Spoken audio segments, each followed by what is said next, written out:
study habits help you or hurt you in the long run? Have you been setting yourself up for success all semester? If it's your first time here, I'm Jack Wang, a microbiologist, science educator, and in 2020 I was named the Australian University Teacher of the Year. I recently made a video going through 50 different study tips in 15 minutes. What I didn't have time to do in that video was to provide some order or hierarchy for all those tips. Which one should you think about first, and what works better at the start of the semester versus just in time before an exam? That's what today's video is for, the first in our new Tips Digest series.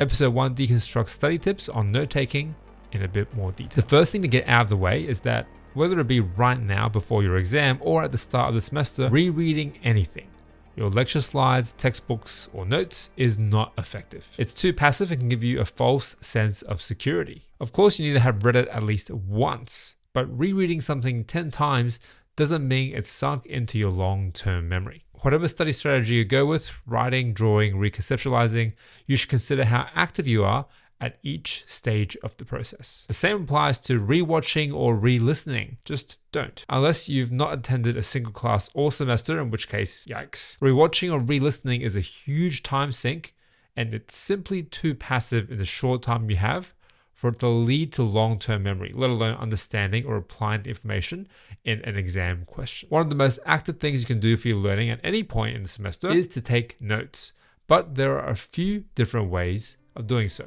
Tip 1, the outline method. Use the learning objectives for each class as your main headings. During class, write your notes under the right heading, then after class, reorganize these concepts into more refined subheadings. There is, however, the temptation to leave your notes as a transcript of everything the teacher said, so when you're revising, it can be hard to figure out what's most important. The outline method is nice and simple. Use headings that your teacher provides as learning objectives and try to fit all your notes under each of these headings. This makes a lot of sense, especially for beginners.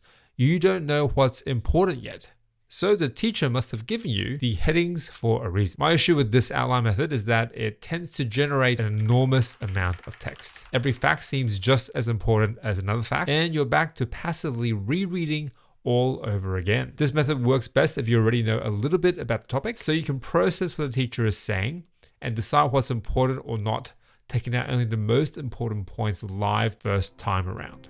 Tip 2, the Cornell Method, which makes your interrogation of the information more explicit. Divide your page into 3 columns: notes, important ideas mentioned during class, cues, questions you may have from the material, and summary, your distillation of the overall objective of that class. These 3 columns reinforce the idea that note-taking is not a one and done activity. Before class, during class, and after class all need you to reflect constantly on the information. This is my favorite note-taking method because these 3 columns make it explicit. Note-taking shouldn't be passive, nor should it be a one and done activity. As you're taking a piece of information down in the notes column, you're already thinking about the questions you might have in the cues column. A blank summary column means you haven't taken the time to process the information to try and put it into your own words, which in of itself is a hallmark of higher order learning. The Cornell Method actively prompts you to do all of this. Like with any of these tips though, consistency is the key. If you don't go through and try and write summaries for your notes and cues within a short period of time, all of the benefits are lost to your short-term memory. Before class, during class, and after class, all of this requires you to reflect upon and process any new information you've acquired. Tip 3, mind maps, which are compatible with both the outline and Cornell note-taking methods. Each concept is a node which needs to be joined to other nodes through relationships. Your notes will end up looking like a tree with branching sets of connections between each related piece of information. Unless you're quite experienced, it's hard to do this live during class. Probably best as an after-class activity to build upon your outline. This is a fantastic note-taking method that places the emphasis on the right type of learning, fostering connections between pieces of information, not memorizing each individual fact in isolation. I'd recommend this if you're in your 2nd or 3rd year of study at university or college, because you should have a foundational understanding and knowledge base to build upon at that point. If you're a first-year student, the reasoning and processing skills to put together an effective mind map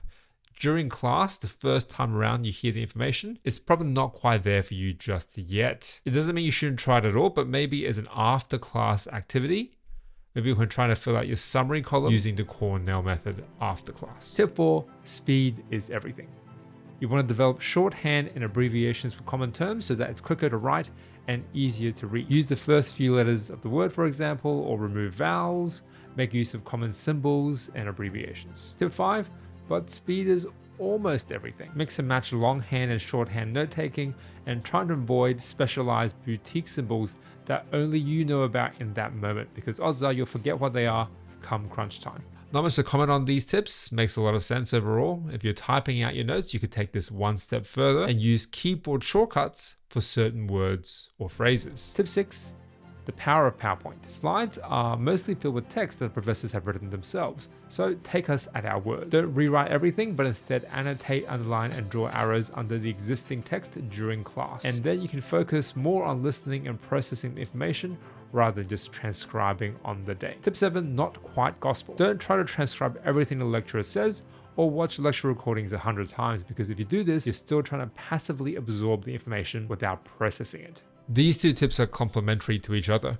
If you transcribe every word the lecturer says, it gives the illusion of being active, but really, how much can you process or take in? Use the slides as these tips recommend and spend your time highlighting important points of emphasis that your teacher has repeatedly mentioned. But for this to work, you have to look at your slide annotations pretty quickly after class, a week or two at the most. Otherwise, there's no way you'll remember why you wrote down that word in the margins or what certain lines or circles on a diagram might mean. If you're going to rely mostly on the slides, then you have to couple it with either the Cornell or the mind map method and convert these annotations into a series of practice questions for you to answer. Tip 8, the second pass through. After you take notes live in class for the first time, you should revisit those notes within 24 hours and summarize them again. Any key points or questions you had, make sure you try to address them at or before the next class. Tip 9, the third pass through. A week after class, your note summary is a broader reflective exercise. Read through your first, second pass throughs and try to summarize everything again. It's this constant interaction and revisiting of your notes that will help secure it into your long-term memory. And that's exactly what these two tips are talking about. It's almost like I planned these out or something.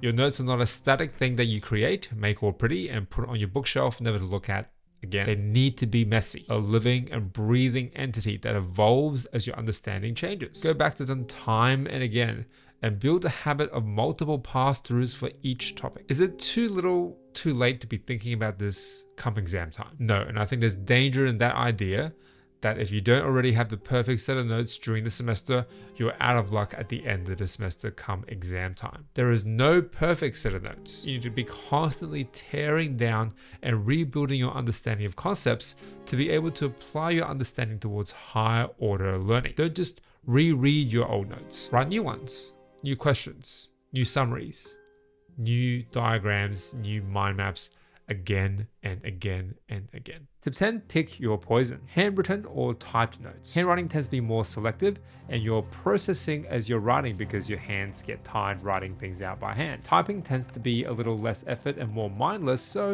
at the end it might look more like a transcript of everything the lecturer said. Look, there's no right or wrong way. Whichever method encourages you to revisit the notes and refine them over and over again will work just fine. Tip 11, best of both worlds. Some students have taken to writing notes with a stylus and tablet combo, which has the benefit of the physical act of handwriting with the convenience of digital. Tip 12, playing tag. The other benefit of digital, of course, is that you can group digital files into categories or folders with labels, keywords, tags, or colors. Come revision time, you can filter your notes whichever way you like and build custom revision learning activities based on what is being assessed. This is very much personal preference, and of course, if you type your notes, you can copy and paste diagrams, search for keywords, and sort everything by topic very easily, also using keyboard shortcuts or certain phrases like we talked about before. But just a word of caution on digital. It can be a little too perfect, a little too curated, and again, lean to the idea that note-taking is a finite process. You just need to do it perfectly once and you just reread everything a million times, hope you remember it and sit the exam. Remember, your notes are not the end game of studying. Your understanding is. You should have the confidence of throwing your notes away after a semester is finished, but don't do that because in the process of rewriting and re-summarizing your notes again and again, you've gained a deeper level of understanding and it's sunk in. Remembering is the lowest level of learning on Bloom's taxonomy because memory is fickle, temporary, and it fades. Genuine transformational learning doesn't leave you after a semester. It changes how you approach situations, interpret new information, and solve different problems. This is the Biolab Collective. I'm Jack Wayne, and next time in our Tips Digest episode 2, let's talk more about problem solving and doing practice tests. See you next time.